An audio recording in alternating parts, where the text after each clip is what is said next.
Dear me, I know you can hear me. I know you're sitting there pretending this doesn't apply to you, thinking this letter is for someone else, someone weaker, someone who made bigger mistakes than you did. But it's not.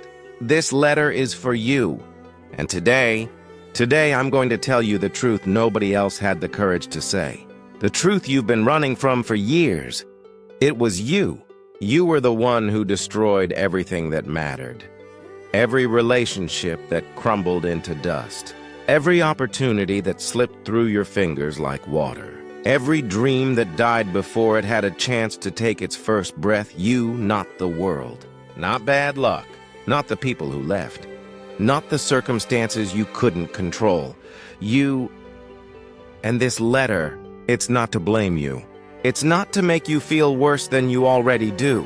It's to wake you up, to shake you from the comfortable lies you've been telling yourself. Before it's too late to change anything that actually matters. Do you remember the last time you looked in the mirror and felt proud? Really proud? Not the fake confidence you perform for others, but that deep, quiet pride that comes from knowing you're becoming who you want to be. When you didn't immediately look away. When you didn't start listing everything wrong with what you saw. When you didn't feel like an imposter in your own skin. You can't remember, can you? Because for months, maybe years now, you've been running from yourself, running from the truth. Running from the person staring back at you in that mirror with disappointed eyes. You became an expert at hiding. From your family who asks if you're okay. From your friends who stopped inviting you places. From anyone who might see through the carefully constructed mask you wear every single day. But mostly, you've been hiding from yourself. I remember that Tuesday morning. You were 26 years old. Sitting in your car outside her apartment building, your fingers gripping the steering wheel so tight your knuckles turned white. She had texted you 3 times. 3 simple messages asking if you were okay, if you wanted to talk, if she had done something wrong, and you stared at those words for 20 minutes. 20 full minutes of your thumb hovering over the keyboard. 20 minutes of chances to just be honest, to be vulnerable. To be real with someone who actually cared, but instead you typed 4 letters that would change everything. I'm fine. You weren't fine. You hadn't been fine for months, but saying that would mean admitting you needed help. And you had convinced yourself that needing help was weakness. So you lied. To her, to yourself, to everyone who still gave a damn about you. That was the beginning of the end, wasn't it? That Tuesday morning. That I'm fine that was actually screaming, I'm drowning and I don't know how to ask for help. You see, that moment wasn't about the message. It was about a pattern. A pattern you'd been perfecting for years without even realizing it. The pattern of choosing comfort over truth. Silence over vulnerability. Pride over connection. Safety over being truly seen. Every time someone got close enough to see the real you found a reason to push them away. Every time life offered you something real, something meaningful, you sabotaged it before it could hurt you. You thought you were protecting yourself, building walls to keep the pain out, creating distance to avoid disappointment. But you weren't protecting yourself at all. You were destroying yourself. You thought the silence made you strong, but silence only made the echoes louder. Every time you swallowed the truth, it grew heavier inside you, until even breathing felt like confessing.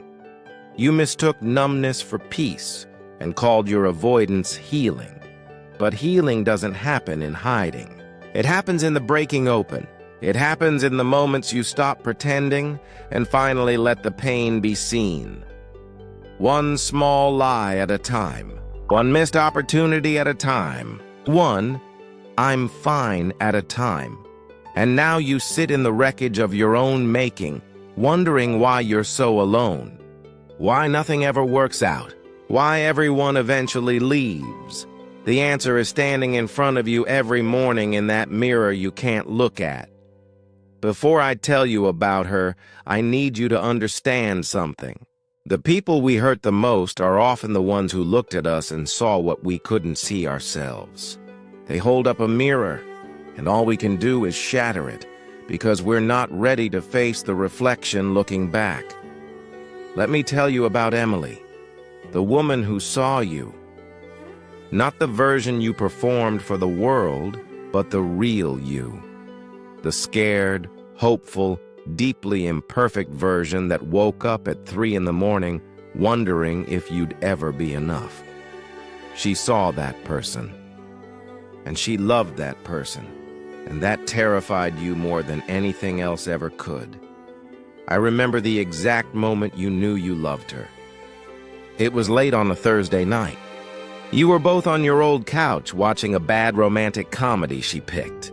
She fell asleep on your chest, her breathing soft and steady. For the first time in your life, you felt peace, real peace. The kind that comes from knowing you're exactly where you're supposed to be, and for a brief, impossible moment, you thought, this is it. This is what love feels like. But then your mind started talking, whispering its familiar lies. This won't last. She'll leave when she knows who you really are. You don't deserve this. End it before she hurts you. And you listened. You always listened to that voice. Slowly, you began to destroy the most beautiful thing that had ever happened to you. You stopped texting first. You picked fights over nothing. You told yourself you were giving her space, but really you were testing her. Do you remember her perfume? That warm, sweet scent that lingered on your shirts? The sound of her laugh, real, unguarded, free? The way she'd trace shapes on your chest just to remind you that you weren't alone? You remember all of it, every moment, every detail. Because your heart was paying attention even when your mind was planning its escape. Here's what you need to understand. You didn't destroy her because you stopped caring. You destroyed it because you cared too much. Because loving her made you vulnerable. And vulnerability felt like danger. You spent years building walls to keep pain out. But walls don't just keep pain out, they keep everything out. Love, joy, connection. Emily climbed those walls. She found cracks you didn't know existed. She made it to the other side, and instead of celebrating that miracle, you panicked. You built new walls, higher ones, thicker ones, but she was already inside them. And every wall you built to protect yourself became a prison that trapped her too. The night she left, she stood in your doorway for 10 long minutes. No words, just silence. Both of you knowing it was over. She looked at you through tears and said, I would have stayed forever. All you had to do was let her love you. 5 simple words. The easiest thing in the world for most people. But for you, impossible. Because letting her love you meant believing you deserved it. And you couldn't. If you've made it this far, congratulations. You just did the hardest thing a person can do. You looked at yourself without filters, without excuses, without the lies you've been hiding behind. You faced the truth. And you're still here, still breathing, still alive. Still capable of change. That matters. After Emily left, you thought your life was over. But loss has a strange power. It destroys what's false, so only what's real can remain. You spent years blaming her, then blaming yourself, until you realized blame was just another wall. The real work was learning to love yourself, not the perfect version you imagined, but the messy, human, broken version you'd been running from. You learned that vulnerability isn't weakness. It's the price of connection. You learned that your fear of being hurt was hurting you more than heartbreak ever could. And slowly, you stopped waiting for permission to be happy. You stopped treating your heart like fragile glass. You started seeing it for what it really is, the strongest part of you. You learned to be alone without being lonely, to enjoy your own company, to see solitude as peace, not punishment. You learned the difference between being alone and being abandoned. You were never abandoned. You were set free. Free from pretending to be okay. Free from impossible expectations. Free from needing to be perfect to be loved. You will love again. Deeply. Fearlessly. Honestly. But next time, you won't make love prove itself. You'll simply let it be. You'll trust again, starting with yourself. One day, you'll wake up and realize the storm inside you has turned into quiet rain. You'll look around your room and notice how the sunlight finds you again, gently, as if it never stopped trying. You'll smile, not because everything's perfect, but because you finally stopped waiting for permission to begin again. And when someone worthy comes along, you won't make them climb walls or prove their devotion. You'll just let them love you. If these words found you at the right moment, know this: you're not alone.